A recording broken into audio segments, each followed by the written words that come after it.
Hi guys, welcome to Muprai Training Academy. So guys, இன்னைக்கு நான் படிச்சா தாங்க மாட்டேன். நம்ம தமிழ் உளவியல் இங்கிலீஷ் ரீசனிங் அப்படினு சொல்லிட்டு பார்க்கிறதுக்கு தான் வந்திருக்கோம். So very good morning to all. அதுக்கு முன்னாடி யாராவது சொல்லிருக்கணும் இல்லனா குட் மார்னிங் சலாம் ஸ்டார்ட் பண்ணிட்டீங்களா சார் அப்படினு சொல்லிட்டு கேப்பீங்க. ஆனா நீங்க தான் யாருமே எனக்கு குட் மார்னிங் சொல்றது இல்ல. யாராவது கீழ குட் மார்னிங் சார்னு ஒருத்தர் தான் போடுவாங்க. ஏன்னா நீங்க எல்லாரும் குட் மார்னிங் சொல்றீங்களா? நான் மட்டும் தான் சொல்லிட்டே இருக்கேன். So என்ன பண்றது? என் பக்கம் இருக்க கடமையை நான் செஞ்சுட்டு இருக்கேன். நீங்க தான் உங்க பக்கம் இருக்க கடமைகளை செஞ்சிடணும்.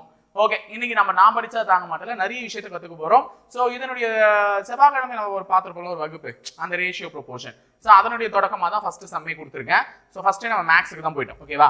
என்ன கொடுத்திருக்காங்க அப்படினு சொல்லிட்டு நீங்க கவனிச்சீங்க அப்படினா two numbers are in the ratio of 2:3. If 9 is added to each number, they will be in the ratio of 3:4. What is the product of the two numbers அப்படினு சொல்லிட்டு கேட்டிருக்காங்க. இரண்டு எண்களின் விகிதம் முறையே 2:3 ஆகும்.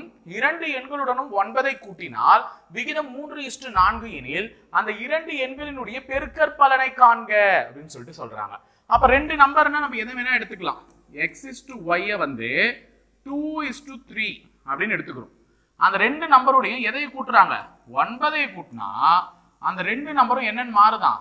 3:4ன்னு மாறுதான். 3:4 அப்படின்னு மாறுதான். சோ நம்ம எப்பவுமே ஃபர்ஸ்ட் ரேஷியோ என்னன்னு சொன்னோம்? x ன்னு எடுத்துக்கணும். இப்போ மேல நான் x பத்தியும் கீழ y பத்தியும் எழுத போறேன் இன்ஃபர்மேஷன். பார்க்கலாமா? நடுவுல பார் வந்துரும். ஓகே, இப்போ மேல x பத்தி எழுதுங்க. xன்ற நம்பர் 2x இருக்கு. அதோட 9 கூட்டினா xன்ற நம்பருடைய ரேஷியோ என்னன்னு மாறும்? 3ன்னு மாறும். கீழ y பத்தி எழுதுங்க. yன்ற நம்பர் 3x பங்குல இருக்கு. அதோட 9 கூட்டினா y னுடைய ரேஷியோ என்னன்னு மாறும்? 4ன்னு மாறும். இப்ப குறுக்கு பெருக்கல் தான். இவனோடையும் இவனோடையும் பெருக்குங்க. 4 2 8 x 9 4 பெருக்குனா 36 3 3 9 x 9 ஒரு 3 27. சரியா போச்சு. ஓகேவாமா? 4 9 36 3 9 27. இப்போ x னுடைய மதிப்பை காண்றதுக்கு பெரிய x ல இருந்து சின்ன x கழிச்சிடுங்க. அப்போ 9x ல 8x கழிச்சிடுங்க. நம்பரை கண்டுபிடிக்கிறதுக்கு 36ல இருந்து எதை கழிங்க? 27 கழிங்க. 36ல இருந்து 27 கழிங்க. புரிஞ்சுச்சா? இப்போ 9x ல 8x போச்சுனா x, 36ல 27 போச்சுனா 9. அப்ப x னுடைய நம்பர் என்னது? 9. அப்ப x னுடைய மதிப்பை கண்டுபிடிச்சிட்டீங்கன்னா அதை இந்த ரெண்டு இடத்துலயும் சப்ஸ்டிட்யூட் பண்ணுங்க. அந்த ரெண்டு நம்பரும் கைக்கு கிடைச்சிடும். இப்போ x கண்டுபிடிக்கிறதுக்கு 2x, அந்த முதல் எண்ணை கண்டுபிடிக்கிறதுக்கு 2x. அப்ப x னுடைய மதிப்பு எடுத்து வந்து சப்ஸ்டிட்யூட் பண்ணுங்க. 2 × 9 18. அப்போ x இன் இந்த முதல் எண் என்னதுன்னு பாத்தீங்கன்னா 18. இரண்டாவது எண் என்னது? y. அந்த y என்னது? 3x. அங்க எடுத்து வந்து சப்ஸ்டிட்யூட் பண்ணுங்க. 3 9 27. அப்போ y னுடைய மதிப்பு என்னன்னு கேட்டீங்கன்னா 27. அப்ப x னுடைய மதிப்பு 18, y னுடைய மதிப்பு 27. இப்ப கேள்வியில அவன் பெரிய எண்ணை காண்கனா 27ன்னு சொல்லிட்டு போயிட்டு இருப்பேன். சிறிய எண்ணை காண்கனா 18ன்னு சொல்லிட்டு போயிருப்பேன். இல்ல இரண்டு எண்களுடைய கூடுதல்னு கேட்டா 27யும் 18யும் கூட்டி 45ன்னு சொல்லிட்டு போயிருப்பேன். புரிஞ்சுச்சா? இப்ப இரண்டு எண்களுக்குள்ள வித்தியாசம் என்னன்னு கேட்டீங்கன்னா 9ன்னு சொல்லிட்டு போயிருப்பேன். ஆனா அவங்க என்ன கேட்டிருக்காங்க? இரண்டு எண்களினுடைய பெருக்கல் பலன். What is the product of the two numbers கேட்டிருக்காங்க. அப்ப நீ 18யும் 27யும் பெருக்கி சொல்லணும். புரியுதா? 8 7 56. ஓகேவா? 1 7 7 7 1 5 12. நெக்ஸ்ட் 2 8 16 2 1 2 3 6 8 4. ஆன்சர் இங்க எழுதிருக்கமா 486. B option. சரியா போச்சு. சரியாச்சா? ஓகே, இந்த கணக்கு போடணும் தான் போடணும். ரெண்டாவது கணக்கு, in a school the ratio of boys and girls is 4:5. When 100 girls leave the school, the ratio becomes 6:7. How many boys are there in the school? ஒரு பள்ளியில் ஆண் மற்றும் பெண் மாணவர்களுக்கு இடையே உள்ள விகிதம் 4:5. இது கொஞ்சம் பெருசா ஆகும்னு நினைக்கிறேன். நான் கொஞ்சம் மேல தள்ளிக்கிறேன். ஓகேவா? சரி, என்ன சொல்றாங்க? ஒரு பள்ளியில் ஆண் மற்றும் பெண் மாணவர்களுக்கு இடையே உள்ள விகிதம் 4:5. அப்ப ஆண் மாணவர்கள் பெண் மாணவர்கள் இவங்களுக்கு இடையே உள்ள விகிதம் 4:5. 100 மாணவிகள் பள்ளியை விட்டு விலகினால், நல்லா கவனிச்சுக்கோங்க யார் விலகிறதுன்னு. 100 மாணவிகள் பள்ளியை விட்டு விலகினால் விகிதங்கள் 6:7 மாறுகிறது. அந்த இரண்டு எண்களுடனும் 9 கூட்டினால் அல்லது 15 கூட்டினால் சொல்லும் போது +15 போட்டேன். இங்க 100 மாணவர்கள் பள்ளியை விட்டு விலகுகிறார்கள் என்றால் வெளியே போறாங்கன்னா -100. புரியுதா? வெளியே போறாங்கன்னா என்னது? -100. அப்போ ஆணுக்கும் பெண்ணுக்கும் ரேஷியோ என்னன்னு மாறுதான்? 6:7 மாறுதான். என்னன்னு மாறுதான்? 6:7. எனில் பள்ளியில் எத்தனை மாணவர்கள் உள்ளனர்? மாணவர்கள்னு சொல்றத அவங்க பொதுவா எல்லாத்தையுமே கேட்கறாங்கன்னு நினைக்கிறேன். மொத்தமா ஆண் மாணவர்கள்னா, ஆமா, பள்ளியில் எத்தனை ஆண் மாணவர்கள்? இங்கிலீஷ்ல கொஸ்டின் படிச்சுக்கோங்க. பாய்ஸ்னா ஆண் மாணவர்கள். அப்ப எனில் பள்ளியில் எத்தனை ஆண் மாணவர்கள் உள்ளனர்? ஓகேவா? கேள்வி திருத்திக்கோங்க. சரி, இப்போ அதே மாதிரி தான் கணக்கு போடணும். ஃபர்ஸ்ட் ரேஷியோ எக்ஸ், இது எக்ஸ். ஆண் மாணவர்கள் 4. மேல எழுதுறது ஆணை பத்திமா, கீழே எழுதுறது பெண்ணை பத்தி. சரியா? 5x. பெண் வந்து 5x. ரேஷியோ எப்படி மாறுது? 6/7 மாறுது. ஆனா நடுவுல இந்த -100 இருக்கான்ல, இந்த -100 யாருக்கு போடணும்? 2 பேருக்குமே போட்டா தகுமா? வெளியே போனது மாணவிகள் மட்டும்தான், ஆண் மாணவர்கள் கிடையாது. அப்ப ஆண்களுக்கு நீ -100 போடக்கூடாது. யாருக்கு மட்டும் தான் போடணும்? பெண்களுக்கு மட்டும் தான் போடணும். காரணம் என்ன அப்படின்னா, ஆண்கள் யாரும் வெளியே போல. அப்ப ஏன் சார் விகிதம் மாறுச்சு அப்படின்னு கேட்டீங்கன்னா, பெண்கள் வெளியே போகும்போது பெண்களுடைய விகிதம் மாறும் போது ஆண்களுடைய விகிதம் பெண்களுக்கு ஏற்றாற் போல மாறிடும். அதனாலதான் அங்க ரேஷியோ மாறுச்சே தவிர ஆண்கள் வெளியே போல. அப்ப ஆண்கள் வெளியே போலன்னா ஆண்களுக்கு -100 போட வேணாம். இப்ப குறுக்கு பெருக்கல் பாருங்க. 7 4 28x, 6 5 30x, -100 × 6 600. ஓகேவா? இந்த 28x அந்த பக்கம் எடுத்துட்டு போயிடலாம். ஏன்னா பெருசுல இருந்து சின்னதை கழிக்கணும்ல. 30x 28x இந்த பக்கம் என்ன போட்டுடலாம்? 600. ஓகேவா? 30xல 28x போச்சுன்னா எவ்வளவுமா? 2x = 600. அப்ப x = 600/2 அடிச்சு கொடுத்தீங்கன்னா x = எவ்வளவு? 300. அப்ப x இன் மதிப்பு 300. அந்த 300 எடுத்துட்டு வந்து இதுலயும் என்ன பண்ணுங்க? சப்ஸ்டிட்யூட் பண்ணுங்க. எடுத்துட்டு வரலாமா? அப்பதானே ஆண் மாணவர்கள் தான் கேட்டிருக்காங்க. சாரி, பெண்ல கேட்கல, ஆண் மாணவர்கள் கேட்டிருக்காங்க. அப்ப x எடுத்துட்டு வந்து 300 எங்க சப்ஸ்டிட்யூட் பண்ணுங்க. 4 × 300 சப்ஸ்டிட்யூட் பண்ணீங்கன்னா 1200 வரும். அப்ப பள்ளியில் எத்தனை ஆண் மாணவர்கள் இருக்கிறார்கள் என்றால் 1200 ஆண் மாணவர்கள் இருக்கிறார்கள். சரியா? கேள்வி ஒழுங்கா பாத்துக்கோங்க. ஒரு வகுப்பில் ஆண் மற்றும் பெண்களுக்கு இடையேயான விகிதம் 4:5 தான் சொல்லியிருக்காங்க. அப்போ ஆண் மற்றும் பெண்களுக்கு இடையேயான விகிதம் 4:5. புதியதாக 10 மாணவர்கள் சேரும் பொழுது, 10 மாணவர்கள் அவங்க யார சொன்னாங்க? பாய்ஸ் தான். இப்பதான் காமிச்சேன்ல. So boys. அப்போ 10 மாணவர்கள் புதியதாக சேரும் போதுனா +10, ஆண்களுக்கும் பெண்களுக்கும் இடையேயான விகிதம் என்ன மாறுதுன்னா 6:5 மாறுது. 10 மாணவர்கள் புதிதாக சேரும் பொழுது 6:5 மாறுதுன்னா வகுப்பில் எத்தனை மாணவிகள் உள்ளனன்னு கேட்டிருக்காங்க. இப்ப பொண்ணுங்களை கேட்டிருக்காங்க.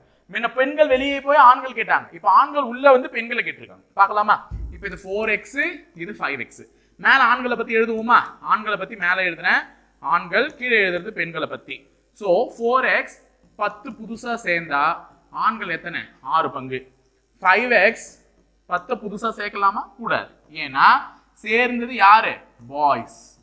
ஓகேவா? கேர்ள்ஸ் சேரல. அதனால +10 அவங்களுக்கு போட வேண்டிய அவசியம் இல்லை. இப்ப குறுக்கு பெருக்கல் தான். 4 × 5 20x + 5 × 10 50, 6 × 5 30x. ஓகேவாமா? இப்போ பெரிய x சின்ன x கழிங்க. 30x, இந்த 20x அப்படி போச்சுன்னா மைனஸ் 20x, இந்த பக்கம் 50. ஓகேவா? 30ல 20 போச்சுன்னா 10x = 50.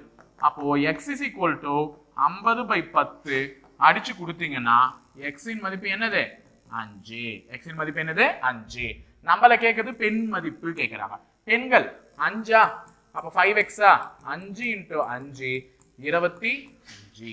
அப்ப பெண்களுடைய எண்ணிக்கை வகுப்புல எத்தனை இருந்திருக்கு அப்படின்னு பாத்தீங்கன்னா 25 பேர் இருந்திருக்காங்க. புரியுதாமா? பெண்களுடைய எண்ணிக்கை 25. ஓகேவா? பார்த்தா கண்டுபிடிக்கலாம், பட் யோசிங்க கண்டுபிடிக்கிறதுக்கு. அடுத்து இந்த மாதிரியான ஒரு கேள்வி கேட்டிருக்காங்க. Match the following. பொறுத்துக. Duplicate ratio of 4:2. அது தமிழ்ல என்னன்னு சொல்லுவாங்கன்னா இருப்படி விகிதம்னு சொல்லுவாங்க. இருப்படி விகிதம் 4:2 இருப்படி விகிதம். ஒண்ணுமே இல்லம்மா, இருப்படி விகிதம்னு கேட்டாங்கன்னா என்ன நம்பர் கொடுத்திருக்காங்களோ அந்த நம்பரை வந்து என்ன பண்ணணும்னா ஸ்கொயர் பண்ணணும். ஓகேவா? நம்பரை என்ன பண்ணணும்? ஸ்கொயர் பண்ணணும். அப்போ 4:2 டூப்ளிகேட் ரேஷியோ கண்டுபிடிங்கன்னா 4 ஸ்கொயர் எவ்வளோ? 16. 2 ஸ்கொயர் எவ்வளோ? 4. அப்ப ஆன்சர் 16:4. இதுதான் அடிக்காம அவன் இன்னும் சிம்பிளிஃபை பண்ணல, அப்படியே விட்டுட்டு இருக்கான். அப்ப இங்க வர்றது இதுக்கு பொருந்தும். ஓகேவா? சரி. அப்போ அடுத்தது என்ன சொல்லிருக்காங்க? Inverse ratio 13:17. 13:17 தலைகீழ் விகிதம் அப்படியே தலைகீழா மாறி இருக்குமா? அப்ப இது வரும். ஓகேவாமா? இதுக்கு இது, இதுக்கு இது. அப்ப மீந்த ஒண்ணுக்கு இவன் தான் 4:3. துணை இருப்படி விகிதம் சப்டியூப்ளிகேட் ரேஷியோன்னு கொடுத்துருக்காங்க. நல்லா இந்த வார்த்தையை மட்டும் கவனிச்சுக்கோங்க. டியூப்ளிகேட்னு இருக்கும், இல்லைன்னா சப்டியூப்ளிகேட்னு இருக்கும். டியூப்ளிகேட் அப்படின்னு வந்துச்சுன்னா இருக்கிற நம்பரை ஸ்கொயர் பண்ணி போட்டுடணும். அதான் 4:2 கேட்டாங்க, 16:4 எழுதிட்டீங்க. டியூப்ளிகேட் ரேஷியோனா சப்டியூப்ளிகேட்னா ஒரு நம்பர் கொடுத்துருப்பாங்க, அதுக்கு ஸ்கொயர் ரூட் எடுக்கணும். 16க்கு ஸ்கொயர் ரூட் எடுத்தா 4, 9க்கு ஸ்கொயர் ரூட் எடுத்தா 3. ஸோ 4:3. புரிஞ்சுச்சா? அப்போ 1க்கு 3வது இடத்துல இருக்கிறவன் வரணும். ஸோ 1க்கு 3வது இடத்துல இருக்கிறவன், 2க்கு 1வது இடத்துல இருக்கிறவன், 3க்கு 2வது இடத்துல இருக்காங்க. ஸோ 3, 1, 2. Answer option A. ஓகேவாமா? ஏ. சரியா? அடுத்தது இன்னொரு கேட்டிருக்காங்க. அடுத்த கொஸ்டின்ல வந்து ட்ரிப்ளிகேட் ரேஷியோன்னு கேட்டிருக்காங்க. ட்ரிப்ளிகேட் முப்படி விகிதம்னு கேட்டிருக்காங்க. புரியுதா? முப்படி. அங்க எப்படி இருபடினா ஸ்கொயர் பண்ண, இப்போ முப்படினா கியூப் பண்ணணும். அப்போ 5:4 இருந்துச்சுன்னா 5னுடைய கியூப் 125, 4னுடைய கியூப் 64. ஓகேவா? அப்போ இங்க இருக்கிறவங்க, அப்போ ஃபர்ஸ்ட் ஒன்னுக்கு கடைசியில இருக்கிறவங்க, ஃபர்ஸ்ட் ஒன்னுக்கு கடைசியில இருக்கவங்க. அடுத்தது துணை முப்படி விகிதம்னு சொல்லியிருக்காங்க. துணை முப்படி விகிதம்னா முப்படிக்கு எப்படி இன்னை கியூப் பண்ணியோ சப்ட்ரிப்ளிகேட்டுக்கு கியூப் ரூட் எடுக்கணும். அப்ப 8க்கு கியூப் ரூட் எடுத்தா என்ன வரும்? 8க்கு கியூப் ரூட் எடுத்தா சோ என்ன பார்த்தோம்? துணை முப்படி விகிதம்னா கியூப் ரூட் எடுக்கணும். இப்போ இவங்க என்ன கொடுத்துருக்காங்க? 8க்கு கியூப் ரூட் எடுத்தா 2, 512க்கு கியூப் ரூட் எடுத்தா 8. ஓகேவா? அப்ப 2:8. அப்ப ரெண்டாவதுக்கு ஆன்சர் 1ல இருக்கிறது. அப்ப மூணாவதுக்கு ஆன்சர் ஆஸ் யூசுவல் 2ல இருக்கிறது. அப்ப அகைன் 3, 1, 2 தான் வந்திருக்கும். So answer option is C. ஓகேவாமா? புரிஞ்சுச்சா? அப்ப கலவை விகிதம்னா ஒண்ணுமே இல்லை, எப்படி கண்டுபிடிக்கணும்னு சொல்லிடுறேன் பாரு. இப்போ ட்ரிப்ளிகேட் ரேஷியோனா கியூப் பண்ண, சப்ட்ரிப்ளிகேட்னா கியூப் ரூட் எடுத்த, காம்பவுண்ட் ரேஷியோனா கலவை. காம்பவுண்ட் என்ன, கலவைனா என்ன, கலக்கிறது. அப்போ 2:3 வந்து நான் 2/3 எழுதலாம், 4:5 வந்து 4/5 எழுதலாம், 6:7 வந்து 6/7 எழுதலாம். அப்ப இந்த மூணு ரேஷியோவையும் நான் என்ன பண்ணணும்னா கலக்கணும். அப்படி எப்படி கலக்கலாம்னா மேல இருக்கக்கூடிய நியூமரேட்டரையும் கீழே இருக்கக்கூடிய டினாமினேட்டரையும் ஒண்ணா பெருக்கணும். அப்ப நியூமரேட்டர் ஒண்ணா பெருக்குங்க, 2 நாள் 8, 8 ஒரு 6 48. அப்ப 48ன்னு வரும். கீழே பெருக்குங்க, 3 5 5, 5 ஒரு 7. ஓகேவா? 5 ஒரு 7, 7 5 35, 1 7 7 105ன்னு வரும். ஓகேவாமா? சோ இதை நீ இதுக்கப்புறம் மேற்கொண்டு சிம்பிளிஃபை பண்ணலாம். சிம்பிளிஃபை பண்ணா மூணாவது வாய்ப்பாட்டுல இவர் 13 16 முறை, அதே மாதிரி மூணாவது வாய்ப்பாட்டுல 10, 10ல எத்தனை 3 இருக்கு? 3 இருக்கு. அதுக்கப்புறம் 15 5 35. அப்ப 16:35 வந்திருக்கு பாரு. அதனால தான் சிம்பிளிஃபை பண்ணி இருக்காங்க.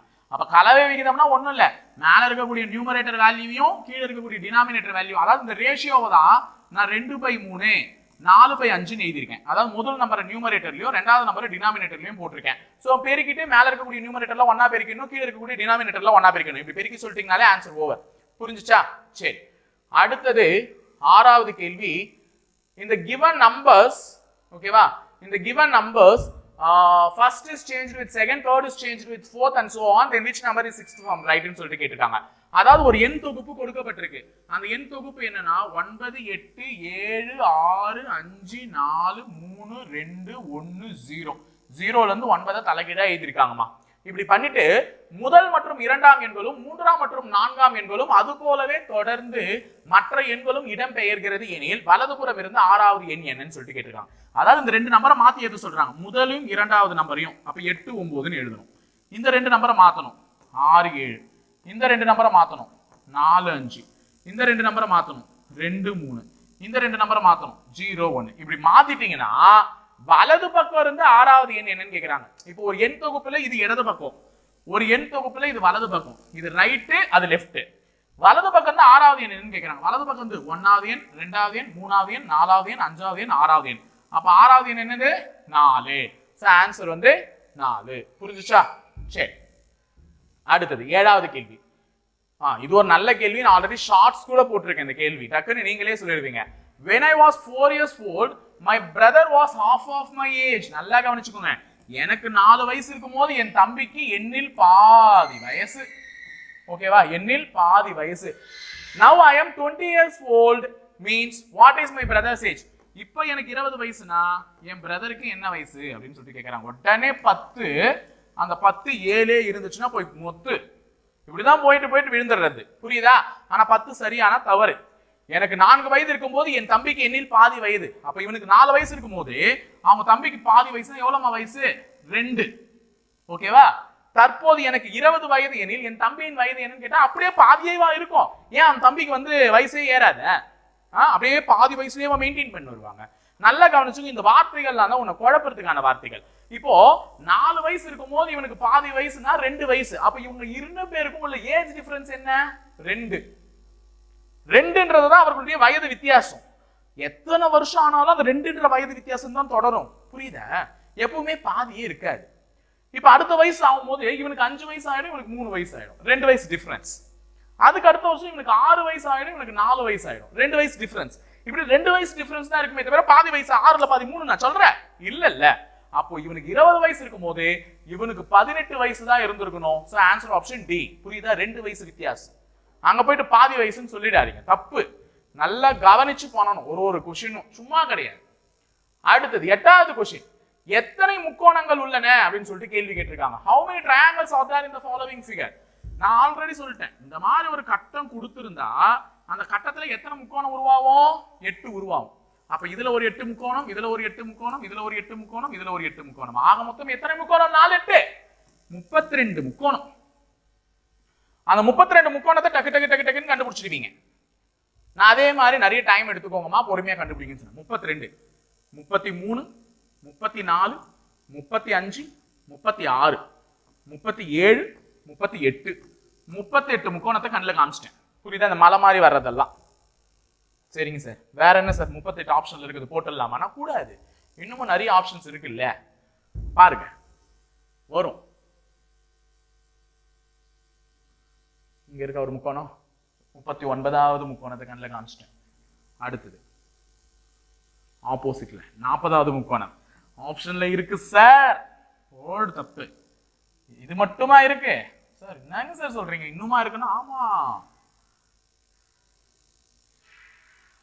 41வது முக்கோணம். புரியுதா? அப்ப இந்த படம் வந்துச்சுனாலே இனிமே பிரைண்டா ஞாபகம் வச்சுக்கணும், 41 முக்கோணம் இதுல உருவாகி இருக்கு அப்படின்னு சொல்லிட்டு. அப்ப இந்த படத்துல உருவான முக்கோணங்களின் எண்ணிக்கை 41. அடுத்து which of the following will replace the question mark? அதாவது இந்த இடத்துல கேள்விக்குறி மாற்றக்கூடிய ஒரு எண் எது? இந்த கட்டத்தை வச்சு கண்டுபிடிச்சீங்கன்னா இந்த கட்டத்துல உனக்கு வர வேண்டிய எண் என்னன்றது தெரிஞ்சிடும். அப்ப ஃபர்ஸ்ட் இந்த கட்டத்துல என்ன பண்ணிருக்காங்க? ஒண்ணு இல்ல, இந்த பக்கம் இருக்கிற நம்பரையும் இந்த பக்கம் இருக்கிற நம்பரையும் ஏதோ ஒண்ணு பண்ணி தான் நடுவில் இந்த நம்பரை வர வச்சிருக்காங்க. பண்ணலாமா? 2 3 5 5 ஒரு 1 6, இதை கூட்டினா 6, 4 3 7 7 ஒரு 2 9, இதை கூட்டினா 9. அப்போ 9ஐயும் 6ஐயும் கழிச்சிங்கன்னா 3. அப்போ இந்த சைடு நம்பரையும் இந்த சைடு நம்பரையும் கூட்டி கழிச்சிருக்காங்க. அதே மாதிரி கூட்டுங்க பார்க்கலாம். 5 6 11 12, 6 6 12 12 ஒரு 3 5, 5ல 3 போச்சுன்னா அகைன் என்னமா 3. அவ்வளவுதான். அப்ப பாருங்களேன், விடை அதிலே இருந்திருக்கு கேள்வியிலே. புரிஞ்சுச்சா? இந்த 2 நம்பரையும் கூட்டி கழிச்சிருக்காங்க. That's it. அடுத்து 10வது கேள்வி, கேள்வி குறியிட்ட இடத்தில் வர வேண்டியது என்ன? which one will replace the question mark ன்னு சொல்லிட்டு கேட்டிருக்காங்க. இங்க நல்லா ஞாபகம் இருக்கா? இது 2, இது 256, இது 14. இங்க தான் என்ன எண் வரணும்? எல்லாமே சின்ன நம்பர்ஸ் தான். ஓகே, 2ன்ற நம்பர் ஏதோ ஒன்னு ஆகி அது மறுபடியும் 16ஆ வந்து அது மறுபடியும் 256ஆ மாறி இருக்கு. சரியா? இந்த நம்பர்களுக்குலாம் ஒரு ஒற்றுமை, எல்லாமே 2ஆல அடிப்படக்கூடிய நம்பர். இப்போ 2ஆல பெருக்குனா 4, 4 4ஆல பெருக்குனா 16, 16 16ஆல பெருக்குனா 256 வருதா? அப்ப ஒண்ணு இல்லம்மா, இது 2 ஸ்கொயர், இது 4 ஸ்கொயர், இது 16 ஸ்கொயர், அவ்வளவுதான். இங்க 16 ஸ்கொயர் பண்ணா 256, 4 ஸ்கொயர் பண்ணிருந்தா 16, 2 ஸ்கொயர் பண்ணிருந்தா 4. அப்ப இங்க வர வேண்டிய அந்த மிஸ்ஸிங் நம்பர் என்னன்னு பாத்தீங்கன்னா 4. வர வேண்டிய மிஸ்ஸிங் நம்பர் என்ன? 4. புரிஞ்சுச்சா? சரி, அடுத்து தமிழ் கொஸ்டின். தமிழ் கொஸ்டின் பாருங்க, எவ்வகை வாக்கியம் அப்படின்னு சொல்லிட்டு கேட்டிருக்காங்க. வாக்கிய வகை அறிதல். இந்த வாக்கிய வகை அறிதல்ல தஞ்சை பெரிய கோவில் ராசராசனால் கட்டப்பட்டது அப்படின்னு சொல்லியிருக்காங்க. தஞ்சை பெரிய கோயில் யாரால கட்டப்பட்டது? ராஜராஜனால் கட்டப்பட்டது. அப்போ அந்த ஆல் அப்படின்ற சவுண்ட் வந்துச்சுனாலே கண்ணை மூடிட்டு அதை செயப்பாட்டு வினை வாக்கியம்னு போட்டுடலாம். ஆல் அப்படின்னு வந்துச்சுனாலே என்ன பண்ணிடலாம்? கண்ணை மூடிட்டு செயப்பாட்டு வினை வாக்கியம். ஏன்னா இந்த ராசராசனால் அவரால் அப்படின்னு வந்துச்சுனாலே அது கண்ணை மூடிட்டு செயப்பாட்டு வினை வாக்கியத்துலதான் அந்த மாதிரி வருமே சவுண்டு. அப்ப தஞ்சை பெரிய கோயில் ராசராசனால் கட்டப்பட்டதுன்னா என்ன வாக்கியம்? செயப்பாட்டு வினை வாக்கியம். ஓகேவா? வாக்கிய வகை அறிதல்ல ரொம்ப ரொம்ப முக்கியமான ஒரு விஷயம் இது, இதை தெரிஞ்சுக்கோங்க. அடுத்தது பிறவினை சொற்றொடரை காண்க. பிறவினைனா மற்றவர்களுக்கு செய்வது. நீ உனக்குன்னு செஞ்சுக்காம உனக்குன்னு செஞ்சுக்கிட்டு அது செய்வினை, தன்வினை அப்படின்னு மாறிடும். மற்றவர்களுக்கு நீ எதனா ஒன்று கத்து கொடுத்தியோ இல்ல ஏதோ ஒன்று செஞ்சியோ அதெல்லாம் பிறவினை. இப்ப இங்க பாருங்க, மாதவி நடனம் கற்பித்தால். யாருக்கு கற்பித்தால்? யாரோ ஒரு குழந்தைக்கு கற்பித்திருப்பார், யாரோ வேற ஒருத்தருக்கு கற்பித்திருப்பார். அப்ப பிறருக்கு செய்த ஒரு விஷயத்தினால பிறவினை தொடரா எதை கன்சிடர் பண்ணப்படணும்னா, மாதவி நடனம் கற்பித்தால், அதுதான் பிறவினை சொற்றொடர் கொடுக்கப்பட்டதுல. அடுத்தது தாய் தாலாட்டு பாடினாள். தாய் தாலாட்டு பாடினாள். இந்த தாய் தாலாட்டு பாடினதுனால அவளே பயனடைஞ்சிருந்தா அது தன்வினை. அப்ப தன்வினைன்னு சொல்லணும்னா, ஒரு விஷயம் நீ செய்யறனா அதுல நீ பலன் அடைஞ்சிருந்தா அது தன்வினை. ஆனா தாய் தாலாட்டு பாடினதுனால அவ பயனடைவாளா? இருக்கலாம். ஏன்னா குழந்தை தூங்கிச்சுன்னா அப்பாடா தூங்குச்சுடாப்பா சீ அப்படின்னு சொல்லிட்டு அவங்க பாட்டு அவங்க வேலையை பார்க்க போவாங்க. ஆனா குழந்தை தூங்குவதற்காக பாடப்படுவதுதான் தாலாட்டு. அப்போ தாய் தாலாட்டு பாடினால் என்பது இன்னொருக்கு செய்யக்கூடிய ஒரு செய்வினை. நீங்க நினைக்கிற செய்வினை, அந்த முட்டை மந்திரிச்சு வைக்கிறது இல்லமா, இன்னொருக்கு நன்மை தருதுன்னா அது செய்வினை, அவங்களுக்கே நன்மை தந்துச்சுன்னா அது தன்வினை. அப்ப தாய் தாலாட்டு பாடினால் என்பது எதற்கான ஒரு உதாரணம்? செய்வினைக்கான ஒரு உதாரணம். சரியா? அடுத்தது கொடுக்கப்பட்டது எவ்வகை வாக்கியம்? பேசாதே. என் கூட பேசாத, வேணாம், என் கூட பேசுறதெல்லாம் போதும், என்கிட்ட தயவு செஞ்சு பேசாத அப்படின்னு சொல்றீங்கல்ல. என்னன்னா கட்டளை போடுறேன், இன்னொருத்தருக்கு என்ன பண்றேன்? கட்டளை போடுறேன். பேசாத, கிளாஸ்ல போய் உட்காந்துட்டு பேசாதீங்கன்னு சொல்றேன்ல அப்படின்னு சொல்லிட்டு நான் கேட்கிறேன். அப்படின்னா என்ன அர்த்தம்? பேசாதே என்றால் கட்டளை வாக்கியம். எதிர்மறை வாக்கியம், உணர்ச்சி வாக்கியம், செய்தி வாக்கியம், நிறைய வாக்கிய வகைகள் இருக்கு. இதெல்லாம் நான் வந்து ஆல்ரெடி சொல்லி கொடுத்துருக்கேன். நான் படிச்ச தாங்க மாட்டேன், அதனாலதான் ஃபர்ஸ்ட் அந்த மாதிரிலாம் எடுத்துட்டு இப்போ கொஸ்டினா எடுக்கிறேன். அப்பதான் இதெல்லாம் புரியும்ன்றதுனால ஆல்ரெடி சொல்லி கொடுத்துருக்கேன். வீடியோ ஒழுங்கா கவனிச்சு நோட்ஸ் எடுத்துட்டீங்கன்னா கண்டிப்பா சொல்லுவீங்க. பேசாதே என்பது கட்டளை வாக்கியம். அடுத்தது தஞ்சை சோழர்களால் புகழ் பெற்றது. ஆமாம், சோழர்களால் தான் தஞ்சை வந்து புகழ் பெற்றது. தஞ்சை பெரிய கோயில் இன்றளவும் சோழர்களின் பெருமையை நிலைநிறுத்தி கொண்டிருக்கிறது. ஆனா சோழர்களால் ஆல் வந்து சவுண்ட் வந்துச்சு, ஹால்னு சவுண்ட் வந்துச்சுனாலே அது என்னது? செயப்பாட்டு வினை வாக்கியம். அப்ப தஞ்சை சோழர்களால் புகழ் பெற்றது அப்படின்னாலே அது என்னது? செயப்பாட்டு வினை வாக்கியம். ஓகேவா? அடுத்தது English. Change the following active voice into passive voice. Active வாய்ஸ்ல இருந்து பாசிவ் வாய்ஸ் போக சொல்றாங்க. ஆக்டிவ் வாய்ஸ்ல இருந்து பாசிவ் வாய்ஸ் போக சொல்றாங்க. அப்ப என்னென்ன ரூல்ஸ் இருக்கணும்னா, ஃபர்ஸ்ட் ரூல் சப்ஜெக்டையும் ஆப்ஜெக்டையும் இடத்த மாத்தணும். ஆக்டிவ் வாய்ஸ் டு பாசிவ் வாய்ஸ்னா சப்ஜெக்டையும் ஆப்ஜெக்டும். அப்ப இவங்க ஆப்ஜெக்ட்டுக்கு போயிடணும், இவங்க சப்ஜெக்ட்டுக்கு வந்துடணும். இதுதான் புரியுதா? ராமன் கொன்றான் ராவணனை, ராவணன் ராவனால் கொல்லப்பட்டான் அப்படி மாறிடணும், இடம் மாறிடணும். அப்ப ஆப்ஜெக்ட்ல இருக்க வேண்டியது சப்ஜெக்ட்லயும், சப்ஜெக்ட்ல இருக்க வேண்டியது ஆப்ஜெக்ட்லயும் போகணும். இது ஃபர்ஸ்ட் ரூல். ரெண்டாவது ரூல் பை சேர்க்கணும், பை ஆட் பண்ணணும். ஆக்டிவ்ல இருந்து பாசிவ் போனோம்னா பை, ஏன்னா பாசிவ் வாய்ஸ்ல கண்டிப்பா பை இருக்கும். மூணாவது ரூல் வர்பு 3 தான் யூஸ் பண்ணணும், வேற எந்த வர்பும் யூஸ் பண்ணக்கூடாது. இதெல்லாம் நான் சும்மா சொல்றேன், வேணா வீடியோ போய் பார்த்துக்கோங்க, டீடைலா சொல்லியிருப்பேன். இதெல்லாம் இப்ப வந்து ஒரு கிளான்ஸ் வேகமா போறதுக்காக. அப்ப சப்ஜெக்டையும் ஆப்ஜெக்டையும் எடுத்த மாத்தணும், பை கண்டிப்பா ஆட் பண்ணணும், வர்பு 3 தான் யூஸ் பண்ணணும். இன்னொன்னு டென்ஸை ரீடைன் பண்ணணும். டென்ஸை ரீடைன் பண்ணணும். ரீடைன்னா என்னது? தக்க வைக்கணும். டென்ஸை மாற்றக்கூடாது எக்காரணத்து கொண்டும். பிளேயிடு அப்படின்னு இருக்கு, பாஸ்ட் டென்ஸ், பாஸ்ட் டென்ஸ்லயே தான் இருக்கணும்.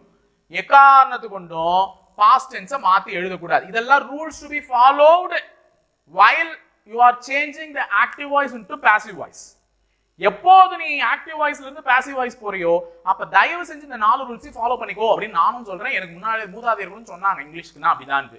அப்போ சப்ஜெக்ட் ஆப்ஜெக்ட் இடம் மாறணும், replacing the subject and object accordingly, and then adding by. Passive voice போனோம்னா பை ஆட் பண்ணணும். அண்ட் என்ன பண்ணணும்னா மோரோவர் வர்பு 3 மட்டும் தான் ஆட் பண்ணணும். வர்பு 3 தவிர வேற எந்த வெர்பும் யூஸ் பண்ணக்கூடாது. நெக்ஸ்ட் டென்ஸை ரீடைன் பண்ணணும். அதான் வர்பு 3 போடுறீங்க, அப்போ எப்படி சார் டென்ஸ் ரீடைன் ஆகும் அப்படின்னு சொல்லிட்டு கேட்கலாம். நான் பிரசன்ட் டென்ஸுக்கான வர்பையே நான் வந்து மாத்துறேன், அப்ப எப்படி சார் டென்ஸ் ரீடைன் ஆகும்னா அதுக்கு தான் சில டிங்கரிங் பஞ்சரிங் எல்லாம் முன்னாடி பண்ணுவேன். அதெல்லாம் வந்து வீடியோல தெளிவா சொல்லி கொடுத்துருப்பேன். ஒன்ஸ் நீங்க போயிட்டு active voice passive voice video கூட பாத்துக்கோங்க. இந்த क्वेश्चनலயே முடிஞ்ச அளவுக்கு நான் சொல்றேன். First sentence, the boss played cricket. அப்ப கிரிக்கெட் முன்னாடி வரணும், பாஸ் பின்னாடி வரணும். நான் ஒரு ரூல் சொன்ன பை இருக்கணும்னு, பையே இல்ல, அப்ப இது ஆப்ஷனே இல்ல. அப்ப இந்த மூணுத்துலயுமே பை இருக்கு. கிரிக்கெட் முன்னாடி வந்துட்டாரு, ஓகேவா, பாஸ் பின்னாடி போயிட்டாரு, அப்ப பை த பாஸ். சரி, இப்போ இங்க பிளேயிடுன்னு இருக்கா? பிளேயிடுன்றது என்ன டென்ஸ்னா பாஸ்ட் டென்ஸ். பிளேயிடுன்றது என்ன டென்ஸ்? Past tense. அப்ப பாஸ்ட் டென்ஸ்னா பாஸ்ட் டென்ஸ் தான் யூஸ் பண்ணிருக்கணும், இஸ் யூஸ் பண்ணிருக்க கூடாது. ஏன்னா இஸ் வந்து பிரசன்ட் டென்ஸ்க்கு. அப்ப ஆப்ஷன் கோவிந்தா. அப்ப இவங்க ரெண்டு பேர்ல தான் யாரோ ஒருத்தர் வரணும். ஏன்னா ரெண்டுமே வாஸ் வாஸ்ன்னு கொடுத்துருக்காங்க. வாஸ் அப்படின்றது பாஸ்ட் டென்ஸ்க்கு யூஸ் பண்ண வேண்டியதுதான். சரி சார், வர்பு 3 தானே சார் யூஸ் பண்ணீங்க? ஆமாமா. பிளே இது verb 1, played, verb 2 played, verb 3. அப்போ playவினுடைய verb 3 என்னதான் played, verb 2 played. அப்ப ரெண்டுத்துலயுமே played ன்னு இருக்கு. Okay super. சரி verb 3 தான் யூஸ் பண்ணிருக்காங்க. அப்ப எதை வச்சு சார் இது ஆன்சரா சொல்லுவீங்கன்னா இது ஆன்சர்ல வராது. ஏன்னா beingன்ற ஒரு வார்த்தை இருக்கு. இந்த beingன்றது past continuous இருந்தாதான், புரியுதா சொல்றது? past continuous இருந்தாதான் being சேர்க்கணும். அப்ப being சேர்க்கலனா வெறும் was played இருந்துச்சுன்னா அது என்ன டென்ஸ்க்கானது? past tenseக்கானது. அப்ப being எப்ப போடணும்? past continuous tense இருந்துச்சுன்னா போடணும். அதாவது இந்த இடத்துல playedன்ற வார்த்தைக்கு பதிலா playing அப்படின்னு இருந்துச்சுன்னா இது, புரியுதா? playedன்ற வார்த்தைக்கு பதிலா playing இருந்துச்சுன்னா இந்த ஆப்ஷன், played இருக்கிறதுனால இந்த ஆப்ஷன் தான் சரியா இருக்கும். புரியுதா? ஒரே கேள்வியில ரெண்டு ட்விஸ்ட் சொல்லிருக்கேன். அப்ப playedக்கு பதிலா playing இருந்துச்சுன்னா cricket was being played by the boss அப்படின்னு சொல்லணும். புரியுதா? சரி ஓகே, அடுத்தது போலாம். 17. The students is studying the course. The students is studying the course. முதல்ல இந்த சென்டென்ஸ் என்ன டென்ஸ்ல இருக்குன்னு பாருங்க. isன்னு இருக்கு, கூட என்ன இருக்கு?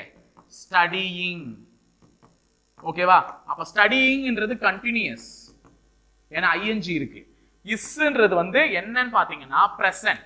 அப்ப உங்களுக்கு டென்ஸ் என்ன கொடுத்திருக்காங்க? பிரசன்ட் கண்டினியூஸ்ல இருக்கு.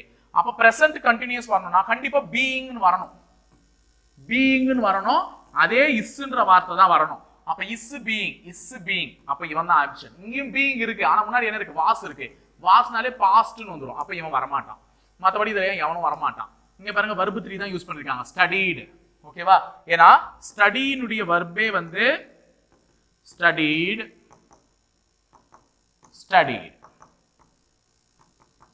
ஓகேவா? studied verb 3, studied verb 2, studied verb 1. ஓகேவா? அப்ப ஸ்டடியினுடைய verb 3 ஃபார்மும் studied தான். அப்போ இவங்க தான் வருவாங்களே தவிர அவங்க எல்லாம் வர மாட்டாங்க. புரிஞ்சுச்சா? அப்போ கோர்ஸ் வந்து இங்க வந்துட்டு இருக்குது, சப்ஜெக்ட் ஆப்ஜெக்ட் வந்து ஸ்டூடெண்ட்ஸ் பை தி ஸ்டூடெண்ட்னு போயிட்டு இருக்கு. சரியா மேட்ச் ஆயிருக்கு, டி ஆப்ஷன். ஓகே சரி, அடுத்தது 18வது question. Seema draws the sketch. மா இங்க வர்பே draw, வர்பே என்னது? draw. அது கூட நான் s சேர்த்து இருக்கிறதுனாலே இது present tense ன்னு கண்டுபிடிச்சிடுவேன். என்ன tense? present tense, simple present tense, simple present. அப்ப என்னுடைய இது வந்து simple present tenseல தான் இருக்கணும். had been எல்லாம் perfect tense யூஸ் பண்ணுவாங்க. நான் ஆல்ரெடி நிறைய சொல்லியிருக்கேன். had been எல்லாம் எதுக்கு யூஸ் பண்ணுவாங்க? perfect tense. அப்ப இவன் இல்ல. is beingனாலே என்னது? continuous tense. அப்ப இவனும் இல்ல. present continuous, சாதா continuous கூட இல்ல, present continuous இல்ல. the sketch was drawn அப்படினு சொல்லலாம். ஆனா wasனாலே past, ஆனா நமக்கு இருக்குது simple present. அப்ப இவனும் இல்ல. அப்ப இதுதான் the sketch is drawn. drawவினுடைய verb 3 form என்னதுன்னு பாத்தீங்கன்னா drawn. verb 2 வந்து drew. ஓகேவா? சோ அப்ப இதுதான் வரும். So answer A. The sketch is drawn by Seema. The sketch is drawn by Seema. 19வது question. Everyone likes sweets. Likes yes வந்திருக்கு. அப்பவே அது simple present tense. என்னது? எல்லாருக்குமே ஸ்வீட் பிடிக்கும். சாதாரண simple present tense சொல்லிருக்காங்க. simple present tenseனாலே ஸ்வீட்ஸ் முன்னாடி வருதா? ஸ்வீட்ஸ் முன்னாடி வந்துச்சுன்னா ஸ்வீட்ஸ் சிங்குலரா ப்ளூரலா? சிங்குலர் கிடையாது. ஸ்வீட்னா சிங்குலர், இங்க ஸ்வீட்ஸ் எஸ் இருக்கு, அப்ப இது ப்ளூரல். ப்ளூரல் வந்துச்சுனாலே பக்கத்துல என்ன verb வரணும்? ஆர். அப்ப sweets are liked by everyone. ஏன்னா லைக்கினுடைய verb 3 form liked, verb 2 form liked. So verb 3 இதுதான், verb 2 இதுதான், verb 1 இதுதான். சோ அப்போ sweets are liked by everyone. So பாம்பே தான் ஆப்ஷன். புரியுதா? முன்னாடி இருக்கிற ஸ்வீட் இங்க வந்துட்டான், எவ்ரிஒன் இங்க போயிட்டான், பை சேர்ந்துட்டேன், verb 3 யூஸ் பண்ணிட்டேன், ஆர் அந்த retain the sentence, tense retain பண்றதுக்காக ஆர் போட்டேன். ஏன்னா ஸ்வீட்ஸ்ன்றது plural. Last question. Ram had taken the notes. இங்க பாருங்க, had plus taken. இந்த takeன்றது verb 1, tookன்றது verb 2, taken அப்படின்றது verb 3. அப்போ ஆல்ரெடி verb 3 தான் இங்க இருக்கு. முன்னாடி என்ன வார்த்தை இருக்கு? had இருக்கு. அப்போ இது past perfect tenseல இருக்கு. ஏன்னா நான் ஆல்ரெடி சொன்னேன் perfect tenseல has, have, had யூஸ் பண்ணுவாங்க. has உம் have உம் presentக்கு, had pastக்கு. அப்ப இங்க past tense கொடுத்திருக்கான். had plus taken என்னது? past tense. அப்ப இங்க ஆல்ரெடி past perfect tense தான் இருக்கு. அப்போ நமக்கு verb 3 தான் யூஸ் பண்ணனும். அப்ப verb 3 அப்படியே தான் taken தான் வரப்போகுது. சரி, எப்படி சார் நான் வந்து அதை மாத்த முடியாதுன்னா ஒன்னே ஒன்று ஞாபகம் வச்சுக்கோங்க. இந்த பிரசன்ட் பர்ஃபெக்ட்டை டென்ஸ் அப்படியே ரீடைன் பண்ணணும்னா நீ பாசிவ் வாய்ஸ்ல எழுதும் போது பக்கத்துல பீன் அப்படின்ற ஒரு வார்த்தையை சேர்த்தா மட்டும் போதும். என்ன சேர்த்தா? பீன். அப்போ had been taken. அவ்வளவுதாங்க. had been taken. இங்கேயும் இருக்கா? ஓகே, இங்கேயும் இருக்கு, இங்கேயும் இருக்கு. ஆனா இங்க பை இல்லை, அதனால ஏ இல்லை. ஓகேவா? the books had been taken by Ram. புரிஞ்சுச்சா? அப்ப the books had been taken. had takenன்றது verb 3. So இதெல்லாம் டென்ஸ் பார்த்தாமா மட்டும்தான் முடியும். டென்ஸ் பாருங்கம்மா, தயவு செஞ்சு டென்ஸ் வீடியோலாம் போட்டிருக்கோம் பாருங்க. டென்ஸ் பச்சா மட்டும் இதுக்கு தெரியும் விஷயமே. சரியா? சோ இன்னைக்கான விஷயங்கள் நிறைய தெரிஞ்சுக்கிட்டோம் 20 क्वेश्चनல. சோ நிறைய விஷயத்தை நம்ம பார்த்திருப்போம். சோ இதே மாதிரி தொடர்ந்து ஃபாலோ பண்ணீங்கன்னா நிறைய விஷயத்தை தொடர்ந்து தெரிஞ்சுக்கிட்டு போவீங்க. சோ இணைந்திருங்கள், தொடர்ந்து பயணிப்போம் முப்படை பயிற்சி மையத்துடன். நன்றி, வணக்கம்.